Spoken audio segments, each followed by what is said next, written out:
Episode 9 of Season 3 of Picard in Star Trek. The fates of the ships formerly commanded by Jean-Luc Picard, the USS Enterprise D and USS Enterprise E, have finally been addressed in Vox, which has long been a source of speculation. For all 7 seasons of Star Trek The Next Generation, the Enterprise D served as the main ship. The sleeker, more potent Enterprise E made its debut in Star Trek First Contact to take on the evil Borg, and it would serve as Picard and his crew's home through Star Trek Nemesis, the last TNG movie. Neither ship received a formal send-off. There wasn't much closure about the fate of the USS Enterprise E, due to the abrupt end of the Star Trek The Next Generation movie series in Star Trek Nemesis. And even though the USS Enterprise D's disastrous encounter with the Klingon Dura's sisters in Star Trek Generations appeared to be the end of its story, it turns out that the cherished ship had one more duty to complete. What happened to the Enterprise D? The USS Enterprise D, the flagship of Star Trek The Next Generation for 7 seasons,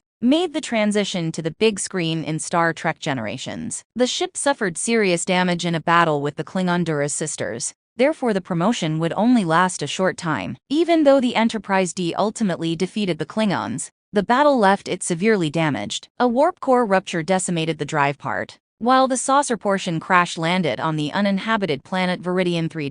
The saucer section was recovered from Viridian 3 in order to uphold the Prime Directive, and it eventually made it to the Fleet Museum, where Commodore Geordi LaForge had been lovingly restoring it over the years, borrowing the drive section and nacelles from the USS Syracuse among other things. The USS Enterprise D may be the Federation's last line of defense against a Borg changeling attack on Earth, as it is not connected to the existing Starfleet integration systems. What happened to the Enterprise E? The Sovereign-class USS Enterprise E debuted as the most advanced ship in the fleet, specifically built to fend off Borg attacks. The ship successfully repelled a Borg invasion in Star Trek First Contact and prevented the evil Shinzon from waging war against the Federation in Star Trek Nemesis, both while under Captain Picard's command. Star Trek Lower Decks and Star Trek Prodigy both featured a few nameless Sovereign-class vessels. After the Star Trek The Next Generation crew escapes the USS Titan A, which has been taken over by organic Borg drones like the rest of the fleet, Geordi embarks on a shuttle mission to the Fleet Museum. They won't be able to use the USS Enterprise E, of course, and will instead meet an earlier ship that is unrelated to the Borg changeling storyline, according to Geordi. Worf becomes the awkward center of attention for everyone on the shuttle. Worf was captain of the Enterprise E. Worf became captain of the USS Enterprise E